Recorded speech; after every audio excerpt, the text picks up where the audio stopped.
Le 5 mai 1997, Pointe-Noire, sur la côte congolaise. Un avion se pose. À son bord, un homme rongé par le cancer. Méconnaissable, presque seul, le maréchal Mobutu. Il n'a plus de pays. Enfin, plus pour longtemps.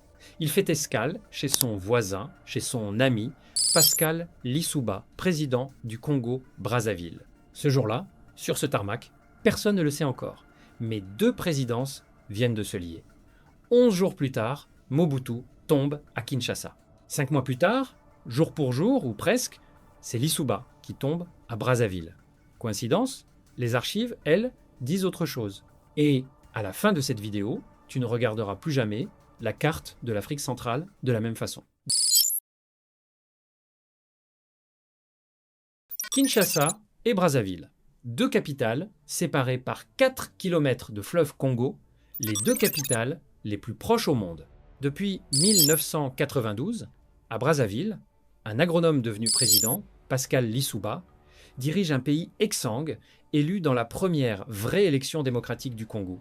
En face, à Kinshasa, un maréchal de 66 ans, malade, règne depuis 32 ans sur un Zaïre en ruine. Ils ne devraient rien avoir en commun. Et pourtant, là, quelque chose ne collait pas dans le confort apparent de cette proximité géographique. Les 2 hommes ont besoin l'un de l'autre. Mobutu, en 1997, cherche des soutiens partout où il en reste l'alliance de Kabila avance, soutenue par le Rwanda, l'Ouganda et l'Angola. Lissouba, lui, a un problème plus discret, mais tout aussi mortel. Ses caisses sont vides, son armée est divisée, et son principal rival, l'ancien président Denis Sassou Nguesso, reconstitue en silence une véritable armée privée, les Cobras, pour reprendre le pouvoir qu'il a perdu en 1992. Alors quand, sur le plan extérieur, Lissouba choisit son camp, il choisit Mobutu, ouvertement. C'est établi, début mai 1997, il l'accueille à Pointe-Noire, avant que le maréchal ne parte négocier avec Kabila sur le navire Otenika, au large, sous la médiation de Nelson Mandela. Une négociation qui échouera. Kabila humiliera Mobutu en ne se présentant même pas au rendez-vous suivant. Le 16 mai 1997, Kinshasa tombe, les colonnes de l'AFDL, l'armée de Kabila, entrent dans la ville le lendemain matin. Mobutu, lui, a déjà fui vers Gbadolite, son palais du Nord. Ce qu'on sait moins, c'est ce qui se passe le même jour, à quelques centaines de kilomètres de là, à Brazzaville. Mobutu y envoie son propre avion présidentiel pour récupérer un de ses fils, le capitaine Kongulu, alias Saddam Hussein. Sauf que sur le tarmac de Brazzaville, l'équipage refuse d'obéir. Le commandant de bord annonce froidement au fils du maréchal que l'avion appartient à l'État zaïrois, pas à sa famille, et se met à la disposition des nouvelles autorités de Kinshasa. Le général Nzimbi, chef de la garde présidentielle de Mobutu, fuit lui aussi vers Brazzaville ce soir-là. Attends une seconde, regarde ce que ça veut dire. Le jour même où Mobutu perd le pouvoir, c'est le sol congolais de Lissouba qui devient le refuge de ce qui reste de son régime. Des soldats, un avion, une famille en déroute. Brazzaville n'observe pas la chute de Mobutu de loin. Brazzaville l'absorbe. Le 7 septembre 1997. Après un exil éclair passé par Lomé puis le Maroc, Mobutu meurt à Rabat. 32 ans de pouvoir achevé dans une chambre d'hôtel loin des siens.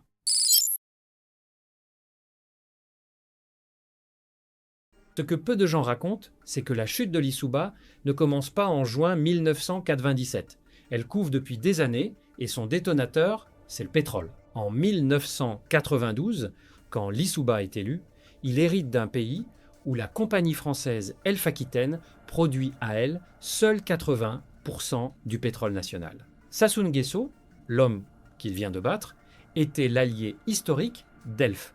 Lissouba, prudent au début, finit par commettre ce que certains à Paris considèrent comme une trahison.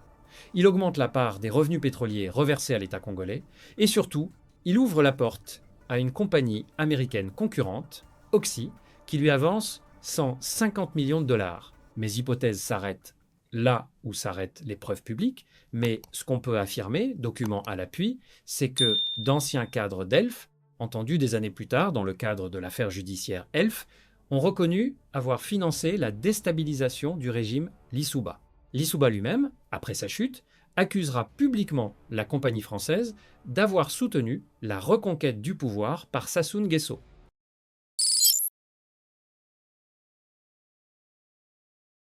Voici le cœur de l'histoire, la partie que la plupart des vidéos sur Lissouba oublient de raconter. Sassou Nguesso n'est pas seul face à Lissouba. Il a un allié extérieur décisif, l'Angola de José Eduardo dos Santos, et Luanda a deux raisons très concrètes d'en vouloir à Lissouba. La première, Brazzaville sert de base arrière à des rebelles séparatistes de l'enclave pétrolière angolaise de Cabinda. La seconde, plus explosive encore, l'UNITA de Jonas Savimbi, l'ennemi juré du pouvoir angolais depuis 20 ans, utilise le territoire congolais pour écouler les diamants qui financent sa guerre. Et pourquoi l'UNITA a-t-elle soudain besoin du Congo-Brazzaville comme base de repli? Parce qu'elle vient de perdre son sanctuaire historique, le Zaïre de Mobutu. Pendant la guerre froide, le maréchal a toujours couvert les arrières de l'UNITA, autorisé le transit d'armes, fermé les yeux sur les caches de diamants. Quand Mobutu tombe le 16 mai, l'UNITA perd son parrain et se replie en masse sur le seul terrain encore accueillant de la région, le Congo de Lissouba. C'est établi, documenté par plusieurs chercheurs spécialistes de la région. C'est précisément ce repli de l'UNITA sur le sol congolais, conséquence directe et immédiate de la chute de Mobutu, qui pousse l'Angola à considérer Lissouba comme une menace existentielle. Un chercheur du CNRS le résume en une phrase glaçante. La crise atteint son point de non-retour. Lorsque Lissouba prend fait et cause pour le maréchal Mobutu vieillissant que les troupes de Kabila, appuyées par les Angolais, cherchent à déloger. Plus je creusais, plus une deuxième histoire apparaissait derrière la première. Kabila lui-même, désormais maître de Kinshasa, garde un œil inquiet sur Brazzaville. Pour une raison de sécurité très simple, des soldats de l'ancien régime mobutiste auraient été signalés aux côtés des milices de Sassou Nguesso, tout comme des éléments de la milice hutu rwandaise Interahamwe, en fuite après le génocide de 1994. Ici, je dois être honnête avec toi. Cette information vient d'une seule source universitaire sérieuse, et elle n'est pas confirmée ailleurs avec la même précision. Donc, je te la donne comme probable, pas comme un fait établi à 100%. Ce qui, en revanche, est confirmé par plusieurs sources concordantes, c'est la présence d'environ 600 combattants hutus rwandais dans le camp de Sassou Nguesso au moment de l'offensive finale. Résultat. 3 mois après la chute de Mobutu, Kabila laisse son artillerie tirer sur Brazzaville, officiellement en réponse à des tirs venus du sud, mais dans les faits, en profitant surtout de l'occasion pour couper la dernière ligne de ravitaillement de l'UNITA, l'alliée encombrante de Lissouba. Le 5 juin 1997, Brazzaville s'embrase. Les Cobras de Sassou Nguesso affrontent les Zoulous de Lissouba, rejoints par les ninjas de Bernard Colelas. Pendant 4 mois, la capitale se transforme en champ de bataille urbain, quartier par quartier, immeuble par immeuble. Pour tenir, Lissouba dépense sans compter, en 3 mois seulement, son gouvernement commande pour plus de 60 millions de dollars d'armement hélicoptère de combat Mi-24, roquettes, missiles, pilotés par des mercenaires venus d'ex-URSS. C'est ici que mon enquête a buté sur un vrai mur documentaire. On ne saura probablement jamais dans quelle mesure cette dette d'armement, jamais remboursée, a pesé sur les négociations de paix qui suivront. Ce qu'on sait, c'est qu'elle existait, et qu'elle a ruiné un peu plus un pays déjà exsangue. En face, Sassou tient bon, financé, selon les propres déclarations ultérieures, de Lissouba, et selon des témoignages recueillis dans l'affaire judiciaire Elf par la compagnie pétrolière française elle-même. Début octobre 1997. La guerre s'enlise depuis 4 mois. Lissouba croit encore pouvoir tenir. De retour d'une tournée en Afrique australe, où il cherchait des soutiens de dernière minute, il déclare devant les caméras de CNN, dans son palais, « I am at home ». 3 jours plus tard, tout bascule. Le 9 octobre, les Cobras et l'armée angolaise s'emparent de l'aéroport de Maya-Maya. Le 11 octobre, 27 blindés angolais franchissent la frontière depuis l'enclave de Cabinda. Les hélicoptères ukrainiens de Lissouba les repoussent une première fois un sursis de quelques heures. Puis, le 13 octobre, 4 MiG, 2 un Angolais, bombardent les derniers bastions du président congolais. Le rapport de force s'inverse d'un coup. C'est le moment où toute la mécanique se referme. Mobutu tombe en mai. entraîne la chute de son parrainage sur l'UNITA. L'UNITA se replie chez Lissouba. L'Angola considère Lissouba comme une cible. Et 5 mois plus tard, ce sont des chars angolais qui décident du sort de Brazzaville.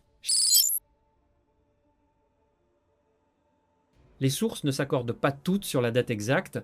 Certaines évoquent le 15 octobre, d'autres le 25. Ce que je peux affirmer avec certitude, c'est que l'issue, elle, ne fait aucun doute. Pascal Lissouba fuit le pays en passant par le Gabon avant de rejoindre Londres. Sassou Nguesso, qu'il avait battu 5 ans plus tôt dans les urnes, reprend le pouvoir par les armes. Le bilan humain reste, lui aussi, disputé selon les sources. Le chiffre officiel de l'époque parle d'environ 4000 morts. D'autres estimations, incluant l'ensemble du conflit jusqu'en 1999, montent jusqu'à 25 000 morts et plus de 800 000 déplacés.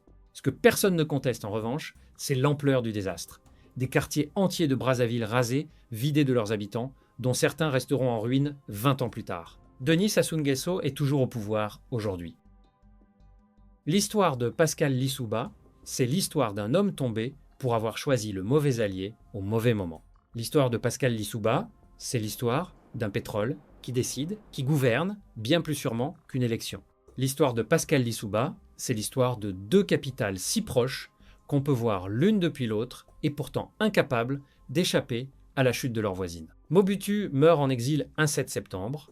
Lissouba, lui, mourra en exil 23 ans plus tard, en France, en 2020, sans jamais être rentré au pays. 2 présidents, 2 chutes. Un même fleuve entre les deux et une seule leçon, valable partout où le sous-sol vaut plus cher que les urnes. À Kinshasa comme à Brazzaville, en 1997, le pouvoir ne s'est pas joué dans les bureaux de vote. Il s'est joué sur un tarmac, dans un pipeline et dans le silence des chancelleries.